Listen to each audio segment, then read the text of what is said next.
ஈசா அலைஹிஸ்ஸலாம் ஜீசஸ் குழந்தையாக இருக்கும் பொழுது அவர்களை பற்றி கூறிய 4 மிக முக்கியமான விஷயங்களை குர்ஆன் அழகாக கூறுகின்றது.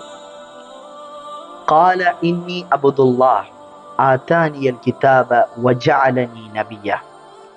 அவர் கூறினார், நான் அல்லாஹ்வின் அடிமையாவேன், அவன் எனக்கு வேதத்தை வழங்கியுள்ளான், மேலும் என்னை அவன் நபியாகவும் ஆக்கினான். நான் எங்கு சென்றாலும் என்னை பெரும்பாக்கியம் உடையவனாகவே அவன் ஆக்கினான். நான் உயிரோடு இருக்கும் காலம் வரை அவனை வணங்குவதற்கும் தான தர்மங்கள் கொடுப்பதற்கும் எனக்கு அவன் கட்டளையிட்டுள்ளான். என்னுடைய தாயின் கடமையை நிறைவேற்றுபவனாக என்னை அவன் ஆக்கியுள்ளான். மேலும் துர்பாக்கியம் உடையவனாகவும் முரடனாகவும் அவன் என்னை ஆக்கவில்லை. நான் பிறந்த நாளில், நான் இறக்கும் நாளில், நான் மீண்டும் உயிரோடு எழுப்பப்படும் நாளில் என் மீது சாந்தி உண்டாகும். ذَلِكَ عِيسَى بْنُ மரியம். இதுதான் மரியமின் குமாரர் ஈசா அலைஹிஸ்ஸலாம்.